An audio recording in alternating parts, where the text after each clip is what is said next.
Hello, and if you're just joining us, welcome to today's podcast. I'm Christian. Acosta.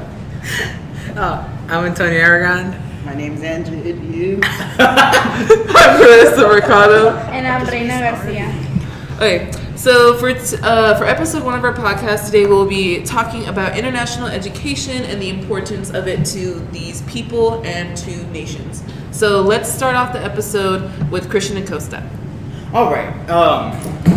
So I'm starting off with Chinese education with an interview from one of my good friends from China.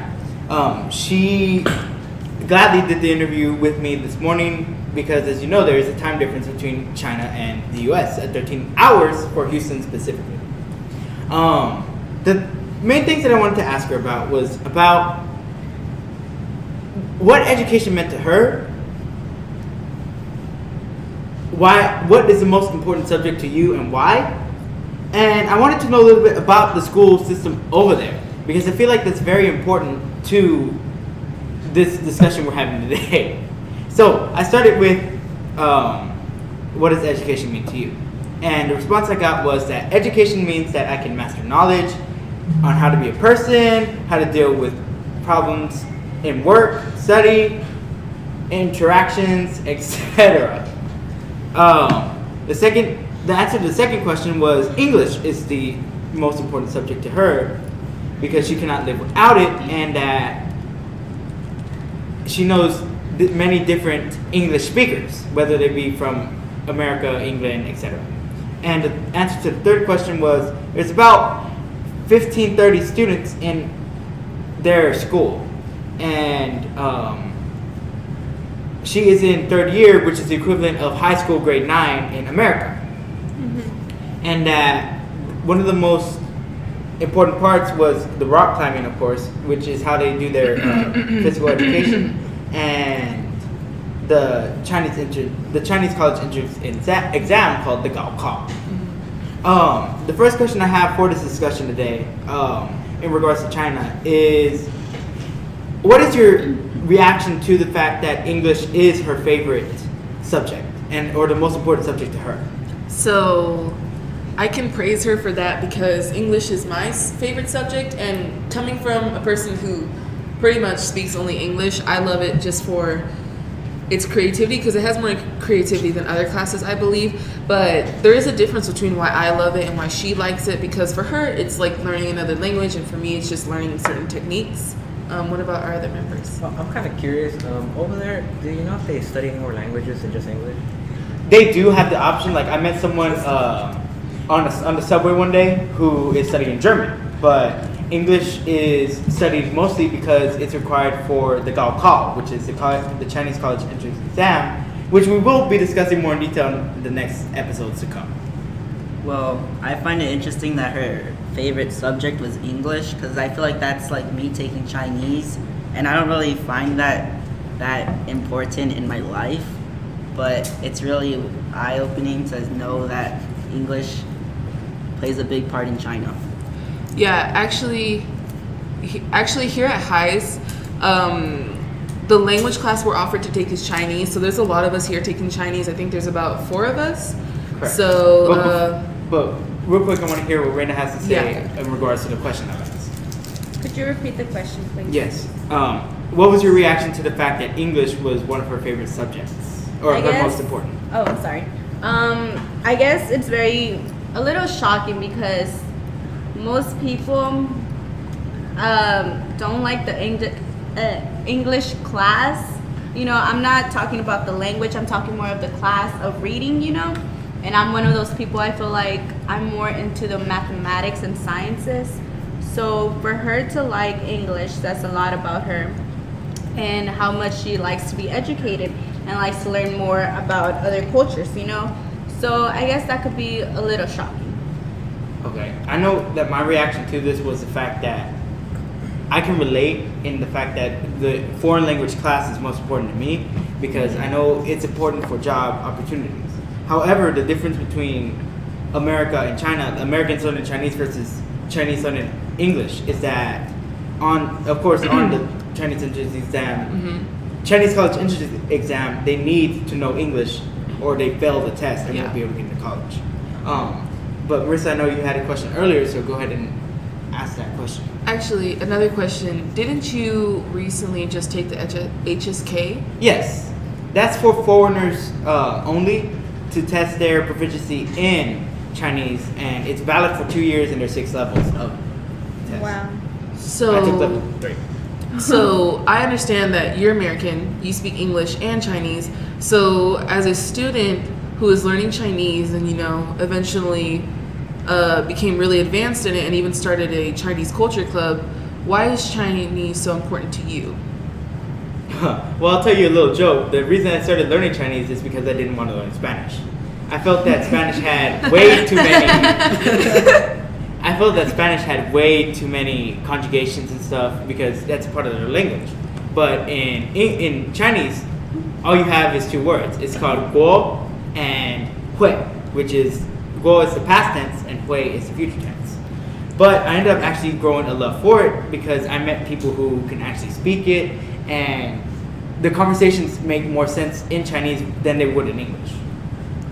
And I guess it's really played a big role for you, considering that you traveled to actually China. You got to be able to experience that. So I guess China has become a major part of you, you know.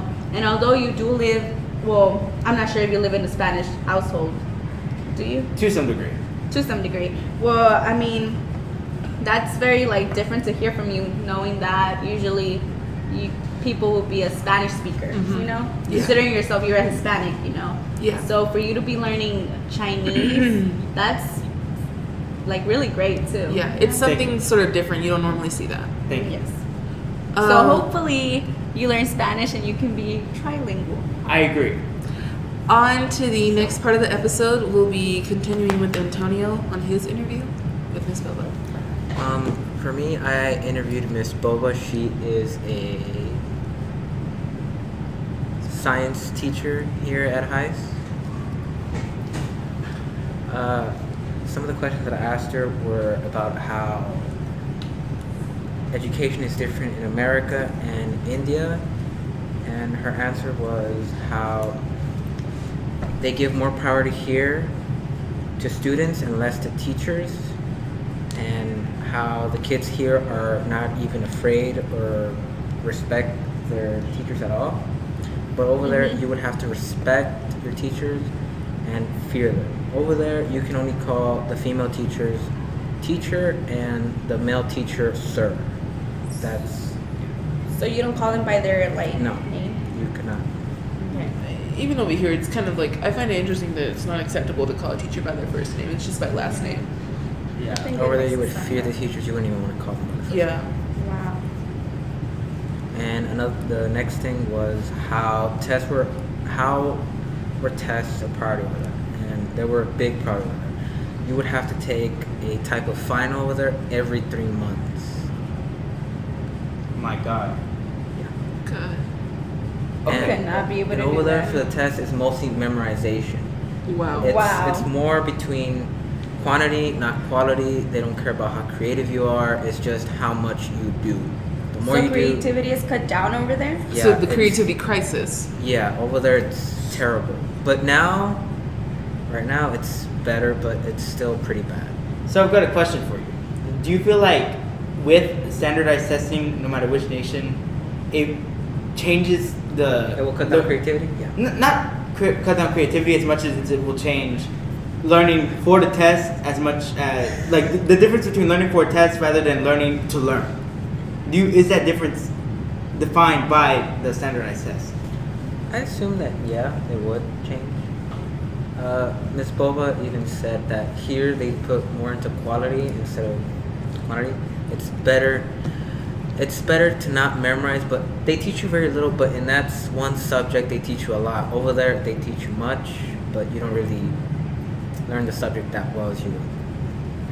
And for one of my last questions that I asked her, it would be, how is it that you get into college?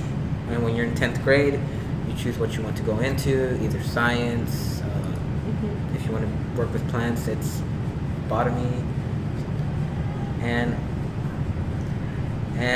after in your 11th and 12th, you just go into whatever subject you want to go into, and then at the end of that, you take a test to put you specifically in a ranking from 1 to 1,000 to go into college, and the higher your rank is, if you're in the top 10, you go into good college. Very down, it's very hard to get into. You might have to retake. Also, the more tests you take, the higher your chances are to get into a better college over there.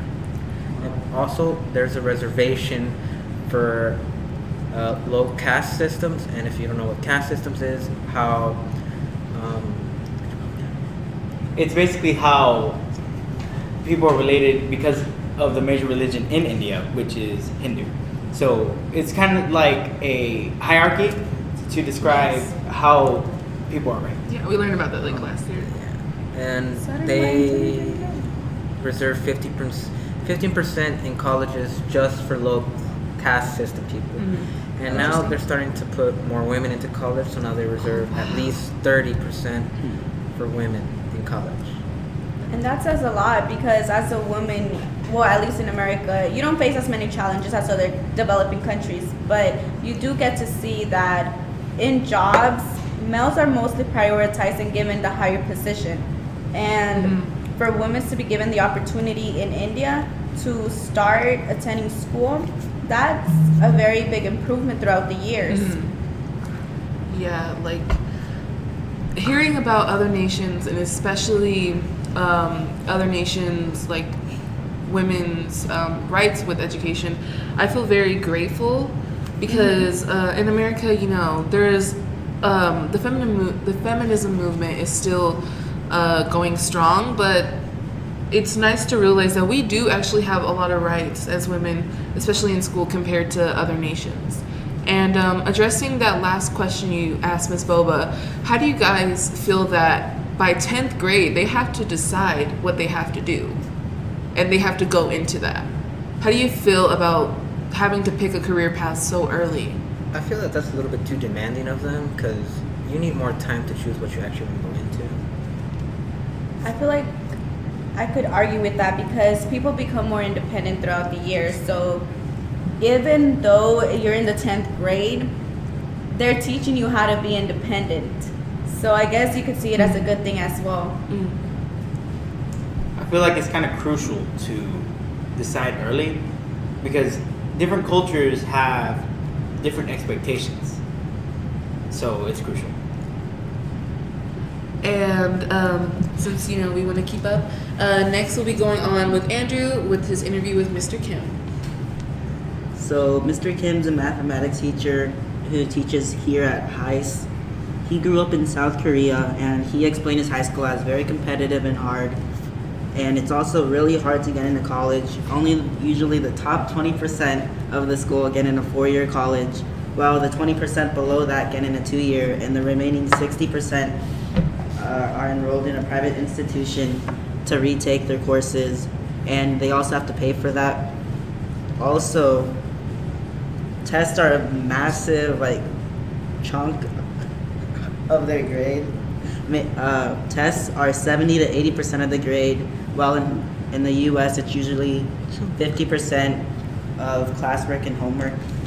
So also each high school is divided in 10 groups where each group is 10% of the schools. So also in South Korea, math and science plays a huge role. All classes have to take calculus and calculus 1 and 2, and they also have to take biology and chemistry. So also, whenever they try to enroll in a college, they only get one try or one application per college, so they can only apply for one college per year. And if they don't get accepted in that college, then they have to wait until next year to reapply to a different one or the same one. And just thinking about that, I would lose hope. Not as much because I wouldn't be confident in myself, but just because there's a small probability that you get into that one college. It's not like over here where you can apply to a lot of colleges and you have that much higher hope of being accepted into a lot of them. Do you feel like testing has become a big part of education internationally? Yeah, because I find it's very difficult for me to think how taking one test sort of determines the results of your life. So if you don't do well on this test, your life is basically ruined, which I find very weird because it's like a person can be very good in school, but they can do horrible on tests, which I know a lot of us have been through. I agree, because I was talking to Ms. Baltz, which is the Chinese teacher at Houston Academy for International Studies, and she said the same thing about her journey here to America. But Reyna, I want to hear from you about your experience, or your interview, rather, that you conducted. So my interview was based on my mom, and she mainly focused on Mexico. So one of the questions that I asked her was, what is education to her? And the thing that she responded to me was that it's a guide from the start since you're little to enhance your future and create a good and balanced life.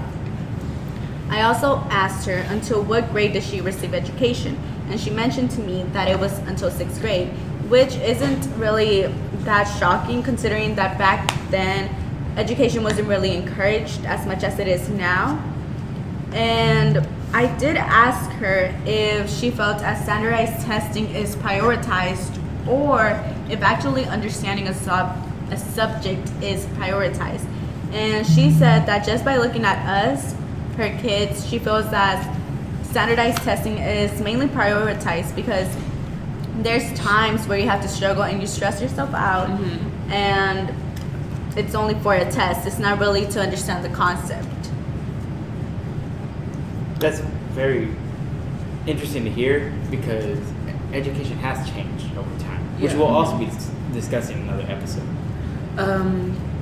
I can also relate to this very well because my stepdad is an immigrant from Mexico.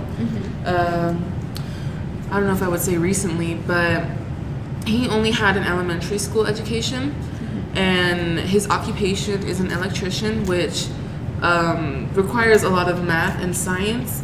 And for someone to be good at something without necessarily having a lot of education, like normal school education, I find that makes me question, like, do we really need like the whole 12 years of high school education and then the added on maybe 2 to 4 years of college education to prepare us for a certain career if people are already, succeeding at doing what they're doing without that much? I feel like a collegiate career kind of increases credibility. I think that's the reason why it's so important, because it shows that you went through the battle that it needed to actually succeed. I can also relate to what Marissa said about how her step-parent, my dad didn't even go to school, but he's a very hard worker, and that's kind of, in the 1960s or 70s, it was mostly just you work for your family and you just don't even go to school at all. I also know lots of family members who didn't get that much education where they're from, and it's really unfair how they have to try to still make a living here in the U.S. when in reality they didn't get that much education to actually get really good jobs in their country. And going back to what you said, Marissa, regarding if education is to be continued for like a long periods of time after high school, I think it is important because we're in a new era where technology is improving and there's new advancements, so obviously you have to stay with it, so there's things that you have to learn. It's not like before where there was still time to grow. There's still time to grow, but you have to be able to be educated and know the things to work for. Actually, something I'm seeing a lot is that the main subjects prioritized in these nations is math and science, which are sort of like almost, I find them to be more rigorous like. And of course, they're more prioritized, but it doesn't mean they're more enjoyable to most people. But I don't really know. I kind of disagree with you on the fact that they're the most important in most nations. Well, in most nations they are, but I know that there are some where it's not true. What nation? Specifically the Chinese people, because as we're talking, it seems that language and communication is more important to them rather than the actual math and science. But I think I could disagree with you, Christian, because I mean, if you look at the movies nowadays, you see that in every single movie, they're taking tests. So it's something that's prioritized. And it's always math or science. And even while I was interviewing my mother, she did say that math and science were always prioritized based on the jobs over there, like architecture or construction. Because you hear more people talking about going into STEM careers and how important it is to study for math and know your sciences and stuff. But I rarely hear anybody talking about the how great the liberal arts, how great the liberal arts are. Which I don't know. I feel like it's just more if we're going back on creativity, I just feel like those are more creative. With math, it's just one solution usually. Maybe there's different ways to do it, but I just like thinking of all different possibilities and perspectives and stuff. And I guess it all depends on a person and what they're interested in, because some people like art or music or dance, while other people are more into like science and engineering and just math. I've got a question.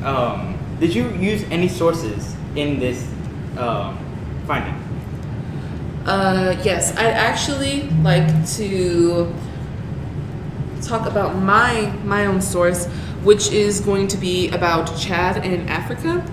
So mine is a little different because I didn't do an interview, but I came across a video from UNICEF. So if you don't know who UNICEF is, it is a nonprofit organization that provides funding for women and children, especially in developing nations. So in this video, there was a child talking about how much he loved to learn and how hard he studied, and he would go under this big beautiful tree and read and do his homework all the times. And then he said that his purpose for doing that was because he wanted to get a good job to provide for his family. And then it cuts to the teachers of a school he goes to, and then they explain the situation of the school, how the building is decrepit and the schools are overcrowded. There's not enough teachers, especially qualified teachers, so teachers who actually know what they're doing. And there's not enough supplies, and so that just doesn't really make the education experience enjoyable. So for you to have a bunch of people who absolutely love education but aren't getting 100% from it, it's very saddening to me.